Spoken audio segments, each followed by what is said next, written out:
Not gonna lie, hunger धीरे धीरे kick in हो रही है। कल रात को मुझे ऐसा पहली बार लगा कि मैं सोने से पहले थोड़ा सा भूखा हूँ।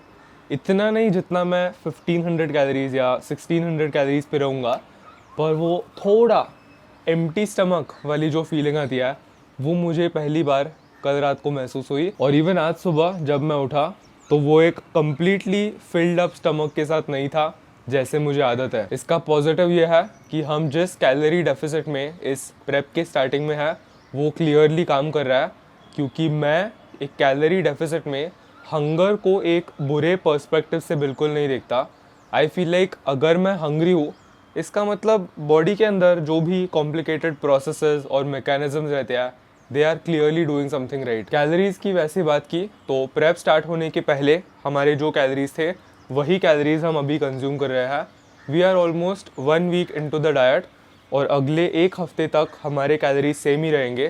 तो हम 2200 कैलोरीज पे अच्छे से क्रूज कर रहे हैं। And to complement with that, जो चीज़ हमारा कैलोरी डेफिसिट क्रिएट कर रही है वो है कार्डियो। इस वक्त पे मैं हर रोज़ ऑन एन एवरेज 15,000 स्टेप्स चल रहा हूँ और उसके साथ साथ मुझे इन 2 हफ्ते में 420 minutes of total cardio time करना है। उस कार्डियो को मैं कैसे डिस्ट्रीब्यूट करूँगा वो कम्प्लीटली मेरे ऊपर है, but just something to elevate my heart rate a little. अगर हम फैट लॉस की बात करेंगे तो कैलोरी डेफिसिट सबसे ज़्यादा इंपॉर्टेंट रहता है। और एक कैलोरी डेफिसिट में एंटर करने के लिए हमारे पास 2 पोटेंशियल रास्ते होते हैं।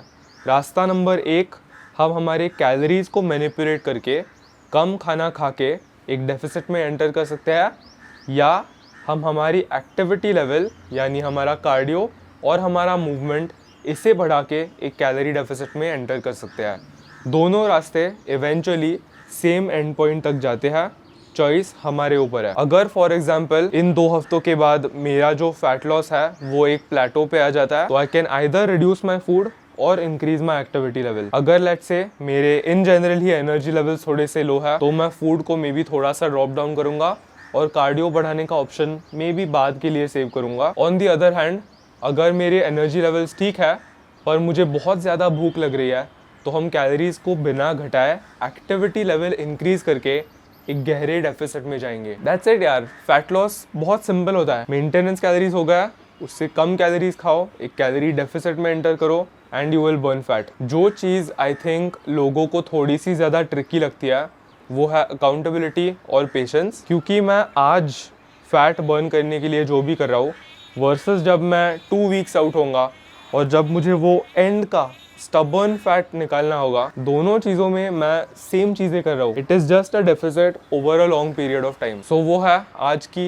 हंगर अपडेट और थोड़ी सी इन्फॉर्मेशन। आज सुबह का बॉडी वेट 71 kg था, जो कल से 200 ग्राम्स ऊपर है। डेली फ्लक्चुएशंस होते रहते हैं। I try to look at weekly average. और कल शाम को आई थिंक सनसेट के बाद हंगर थोड़ी सी ज़्यादा किक इन होनी चालू हुई।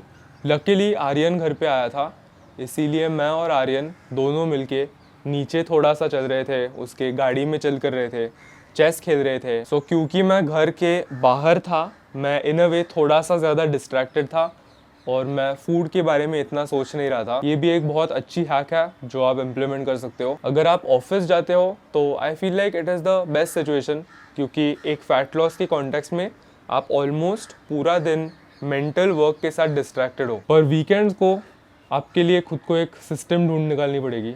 If you like going to the movies, maybe आप एक मूवी देखने के लिए जा सकते हो, माइनस द पॉपकॉर्न, वो थोड़ा सा डिफ़िकल्ट हो सकता है। पर ऐसे खुद के लिए कुछ सिस्टम्स फिगर आउट करो। मेरे लिए पास्ट फैट लॉस फेजेस में भी मेन सिस्टम यही थी। भूख लगती है, मैं नीचे जाता हूँ, पार्क में बैठता हूँ चाहे तो 2 घंटे, पर एटलीस्ट उससे मैं नेचर में हूँ। So I am in a less food oriented state. और आर्यन ने बल्किंग स्टार्ट किया है और मैंने प्रेपिंग स्टार्ट किया है, इसीलिए हम दोनों के बीच में ऐसे थोड़े जोक्स हो रहा है कि वो अभी यहाँ पर है 58-59 kgs, मैं यहाँ पर हूँ 71। हम दोनों इवेंचुअली एक पॉइंट पे मिलेंगे और मे बी मेरा बॉडी वेट थोड़ा कम होगा, उसका थोड़ा सा ज़्यादा जाएगा, तो वो मोमेंट काफ़ी कूल होगा, काफ़ी हिस्टोरिक होगा। पर मैं उसके लिए जेन्युइनली खुश हूँ। वो मेरा बचपन का दोस्त है, हम दोनों एक दूसरे को एट दिस पॉइंट कितना 16-17 सालों के लिए जानता है। सो आर्यन को एक गोल ओरिएंटेड माइंडसेट के साथ देखना ये मेरे लिए बहुत सेटिस्फाइंग है, because he hasn't been like that in a while. तो उसके अंदर वो फायर देखना, ट्रेनिंग के लिए उसकी पैशन वापस आना, all these things were really cool to see. Sunrise हो गया है, फ्री बनाते हैं and we'll start getting ready for the gym. So gym जाने के पहले हम पोस्ट वर्कआउट मील की थोड़ी सी तैयारी कर रहे हैं।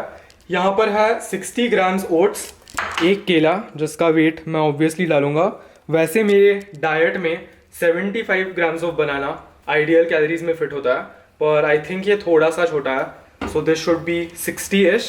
और इसके अंदर मैं डालने वाला हूँ मसल ब्लेज का बायोजाइन परफॉर्मेंस वे PR का एक स्कूप। इससे मुझे मिलेगा 30 ग्राम्स ऑफ प्रोटीन। ये बहुत ही कॉम्पैक्ट सा डब्बा है, so in case you are travelling somewhere I highly recommend you get this.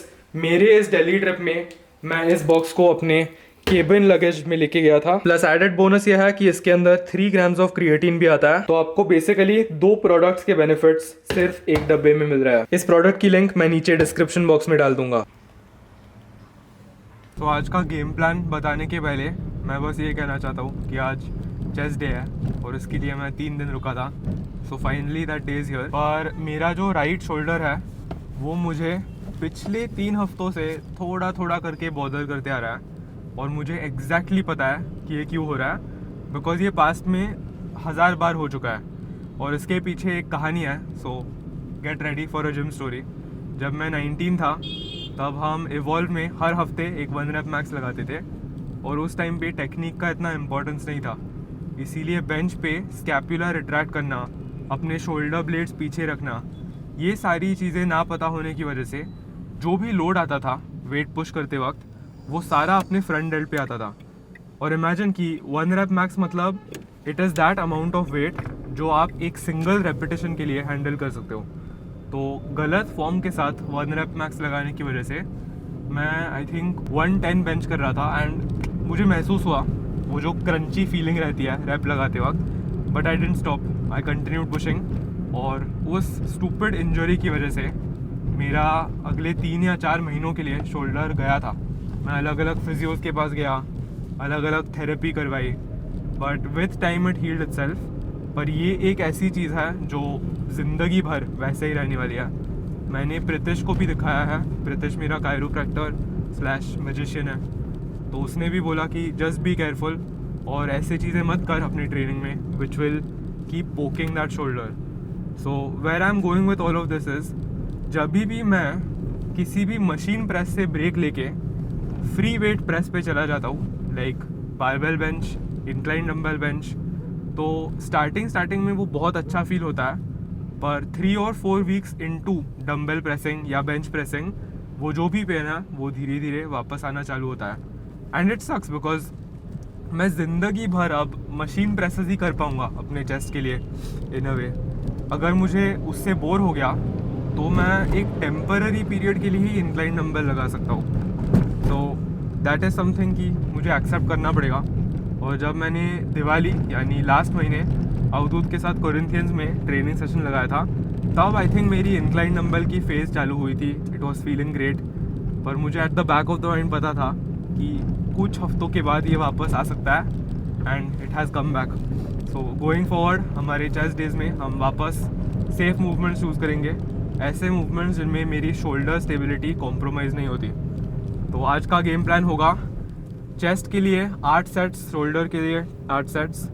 Chest के 8 सेट्स हम 2 मूवमेंट्स में डिवाइड करेंगे, एक प्रेस और एक फ्लाई, जो mostly incline Smith machine press और केबल फ्लाई होगा। और शोल्डर्स के लिए हम 2 मूवमेंट्स लगाएंगे, 1 कंपाउंड + 1 आइसोलेशन। सो ओवरहेड प्रेस आइदर डंबल या मशीन, वो मैं जिम में डिसाइड करूँगा, और आइसोलेशन के लिए लैटरल रेस उन साइड डेल्ट्स को अच्छे से ग्रो करने के लिए। सो ये this is it, chest day best day. Let's go warm up and I will see you guys before the first set.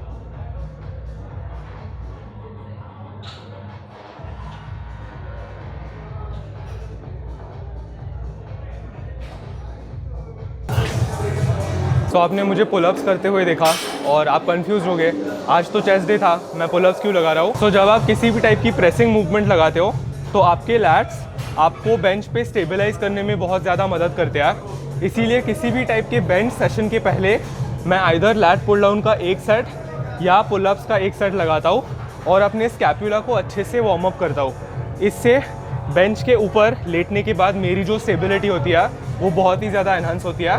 उसके बाद हमने basic shoulder rotations, shoulder warm ups किए। इसके 2 वार्म अप सेट्स करके आई थिंक 90 kgs आज के opener के लिए एक अच्छा सेट होगा।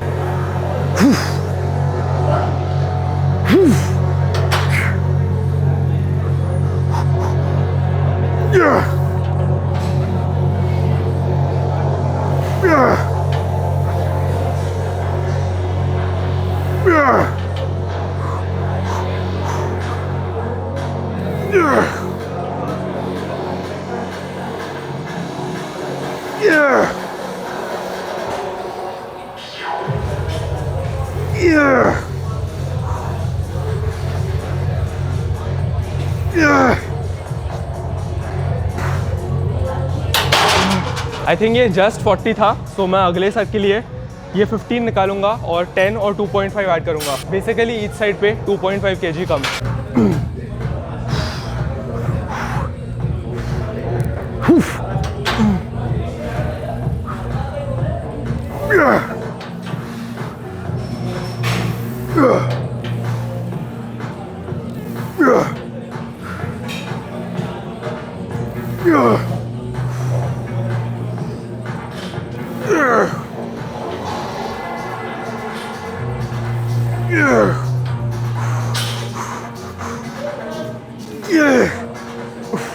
Not done yet.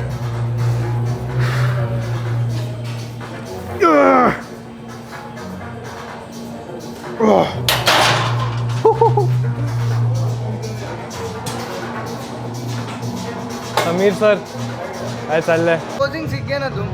सीखना है सर पोजिंग, क्योंकि डिस्प्ले होती है ना फिर फिजिक, क्योंकि मसल कितना भी हो।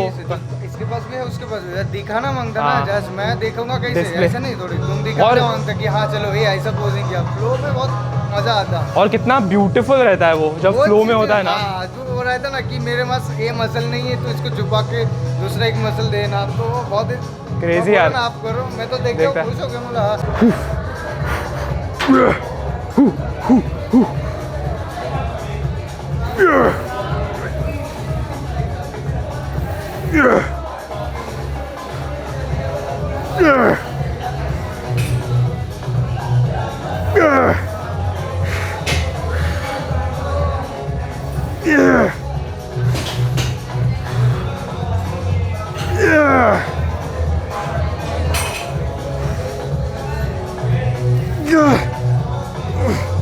Not done yet. Oh.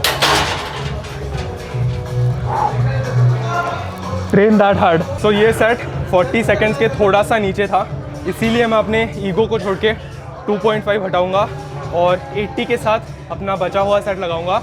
वैसे the old me wouldn't have done this, पर अभी मेरे गोल्स प्योरली बॉडी बिल्डिंग है और एज लॉन्ग एज मेरा टारगेट मसल फेलियर तक पहुंच रहा है, I am happy. So no ego, nervous system पे कम fatigue, but I am gonna make sure I take all my sets to failure. जो मसल है वो अच्छे से बर्न होना चाहिए। 1 last set to go.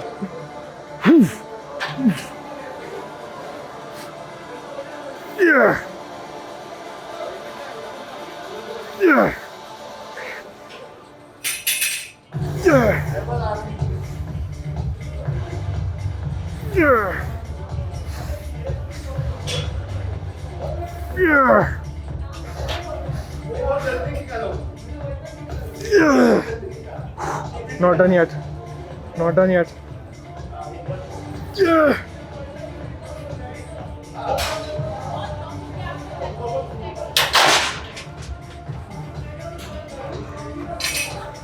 I feel like बहुत सारे मेल्स इस चीज़ से परहैप्स स्ट्रगल करते होंगे।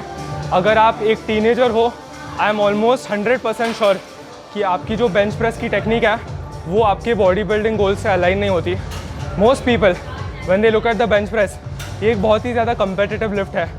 इवन अगर आपके पापा उनके बचपन के डेज़ में ट्रेनिंग करते थे, मे बी वो आपसे पूछेंगे how much do you bench, how much do you bench. ये जो चीज़ है ये एक बहुत स्टेटस ड्रिवन चीज़ हो चुकी है, और अगर आपका गोल सिर्फ बॉडी बिल्डिंग है तो ऐसे कुछ टेक्निक चेंजेस आपको बनाने पड़ेंगे to make sure you are getting the most out of the exercise. हमेशा खुद को रिमाइंड करो बॉडी बिल्डिंग पर्पसेस के लिए बेंच प्रेस आपके लिए एक कंपटीशन लिफ्ट नहीं है। बेंच प्रेस सिर्फ एक टूल है जिसकी मदद से आप अपने डिजायर्ड मसल में स्टिमुलस लाने की कोशिश कर रहे हो। 3 चेंजेस जो आपको बनाने चाहिए। सबसे पहले आपका जो इसेंट्रिक है वो अंडर कंट्रोल लगाओ। Anywhere between 2 to 4 seconds is a good sweet spot. Cheese number 2, bottom position पे एक पॉज करो। आई नो पॉज करने से आपको वेट मे बी 20% रिड्यूस करना पड़ेगा, but like I said, remind yourself the goal is to stimulate the target muscle. Number 3, make sure आप जितने भी रेप्स लगाते हो आपका सेट जितना भी लंबा जाता है वो 40 to 60 सेकेंड्स के बीच में लाया हो रहा है। और अगर आप नोटिस करते हो कि you are failing at 32-33 seconds, अगले सेट के लिए या अगले सेशन के लिए वेट को कम करो so that you fail in that sweet spot. और मैं ये बिल्कुल नहीं कह रहा कि आपको अचानक से वेट कम करके हाई रैप ट्रेनिंग लगानी है। मैं बस ये कह रहा हूँ कि आपके प्रोग्रेस की जो रेंज है उसे हैवी वेट लो रैप से थोड़े से मॉडरेट रेंज में लेके आओ, which is the best for body building. क्योंकि ये आपको उतना लोड हैंडल नहीं करना पड़ेगा जिससे आप थोड़ा सा ज़्यादा वॉल्यूम भी कर पाओगे। Less recovery issues, less fatigue, it is a win win. Progress की अगर बात की, मैं आपको एक बहुत ज़बरदस्त एग्जांपल देता हूँ। 4 महीने पहले हमारा आज का जो टॉप सेट था वही टॉप सेट मैं रेप्स के लिए टच एंड गो लगाता था। आज हमने वो same weight 40 seconds time under tension के लिए एक अच्छे खासे पॉज और स्लो इसेंट्रिक के साथ लगाया। If that isn't progress in the body building context, I don't know what is.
Not done yet.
Not done yet.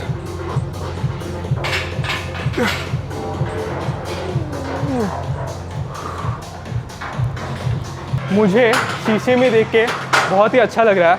ऐसा लग रहा है कि ये जो भी डेफिसिट है इट इज़ रियली वर्किंग। छोटे छोटे सेपरेशंस, छोटे छोटे वेन्स, ये सब अब धीरे धीरे विजिबल हो रहा है। हमारे 2 कंपाउंड मूवमेंट्स हो गए हैं। अब ये टी शर्ट निकलेगा और हम स्ट्रिंगर में फ्लाइज करेंगे। That is when you guys will also be able to tell a difference. क्योंकि फ्लाइज करते वक्त मैं अपने पूरे चेस्ट को सबसे अच्छे माइंड मसल कनेक्शन के साथ कॉन्ट्रैक्ट और स्ट्रेच कर सकता हूँ। और स्पेशली उस पीक कॉन्ट्रैक्शन में जब सारे फाइबर्स दिखते हैं, आई feel like it looks insane. मैं इसके बारे में 5-10 मिनट पहले सोच रहा था कि बल्किंग वर्सेस कटिंग, ये दोनों जो रास्ते हैं उनमें से मैं कटिंग बहुत ही ज़्यादा प्रेफर करता हूँ। मेरे लिए प्रेप या डाइट डाउन करना ये बहुत ही ज़्यादा एक्साइटिंग है। ऑफ कोर्स बल्किंग के या एक सरप्लस में खाने के खुद के पर्क्स होते हैं, आपकी स्ट्रेंथ ऊपर जाती है, you feel massive in cloth. पर डाइट डाउन करते वक्त जब मैं एक डेफिसिट में रहता हूँ, जब मैं अपने क्रेविंग्स को कंट्रोल करता हूँ, वो जो विल पावर है उससे मुझे एक अलग मेंटल रश महसूस होता है। एंड प्योरली एक फ़न पॉइंट ऑफ व्यू से डाइट करते करते हर हफ्ते विजिबल चेंजेस दिखते हैं, जो आई डोंट थिंक बल्किंग में होता है। प्लस अगर आप मेरी पूरी जर्नी देखोगे तो आई फील लाइक मुझे स्टार्टिंग से लीनर फिजिक्स थोड़े से ज़्यादा पसंद आया है compare to the big body builder physique. अगर मुझे चूज़ करना होता कि मैं biggest guy in the room बन सकता हूँ या सबसे श्रेडेड और सबसे aesthetic guy with slightly less muscle mass बन सकता हूँ, तो मैं हमेशा ये चूज़ करूँगा। एंड प्रेप के साथ जो एंड पॉइंट है वो मेरे लिए बहुत एक्साइटिंग है। That makes me enjoy the process even more.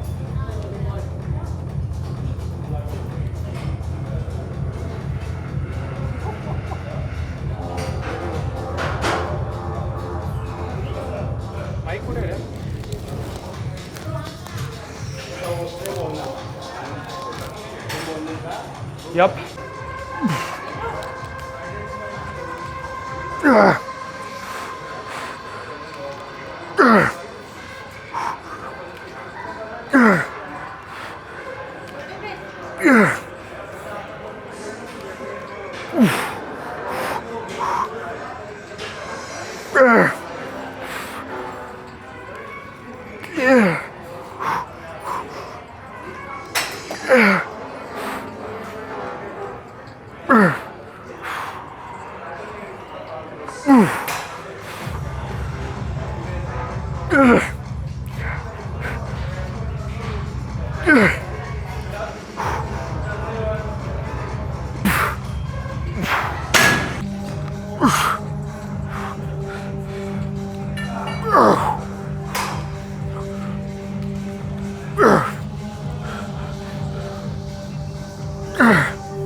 Good reps only.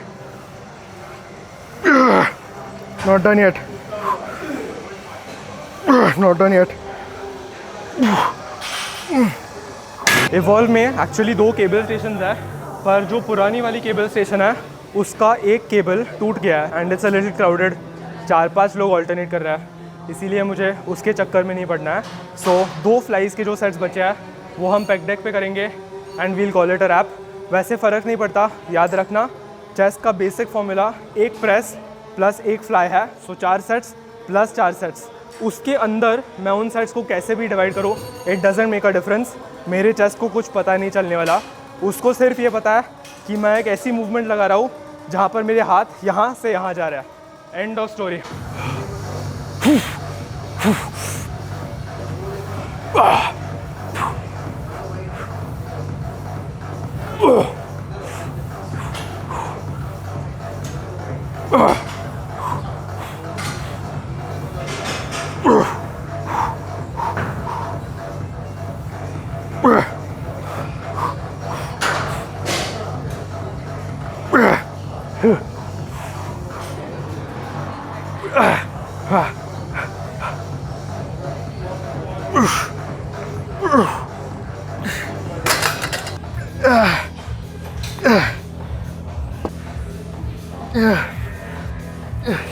अभी फ्लाइज करने के बाद और हमारा ट्रेनिंग सेशन ऑलमोस्ट ख़त्म होने के बाद मैं खुद से ही मेस्मराइज हो गया हूँ शीशे में देख के। पर अ part of me also can't believe कि अभी हम 78 डेज़ आउट है। मैं अवधूत को यही बता रहा था, अगर एक हफ्ते में इतने क्रेज़ी विजिबल चेंजेस आए हैं तो और 11 हफ्ते डाइट करने के बाद क्या होने वाला है ये मैं कॉम्प्रीहेंड ही नहीं कर सकता। मैंने ये डाइटिंग फेज स्टार्ट करने के पहले एक डिसीजन दिया था कि इस बार जब मैं डाइट डाउन करूँगा तो मैं अननोन टेरिटरी में चला जाऊँगा। पास में मैं 8% बॉडी फैट तक गया हूँ, पर इस बार मुझे 7, 6 ऐसे अननोन टेरिटरी में जाना है, बिकॉज उससे मैं मेंटली जो भी मेरा गोल है उसका परसेप्शन बहुत एक्साइटिंग हो जाता है, because a part of me doesn't know what's about to come. And number 2, unknown territory और डिस्कम्फर्ट से मुझे जो भी लेसन सीखने को मिलेंगे, they will change who I am as a human being. So this is just the beginning. I know कि ये बहुत सारे लोगों के लिए एंड गोल है, एंड डेस्टिनेशन है, but like I said, top 1% mentality, body builder lean एक अलग ही जोन होता है। So we'll get into that. Oh my God,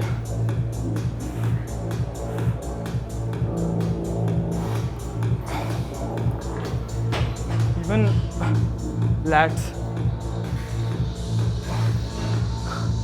दिसतंय का? सी आई नो कि बैक पंप नहीं है, बट सारे फाइबर्स दिख रहे हैं लैट्स के अंदर।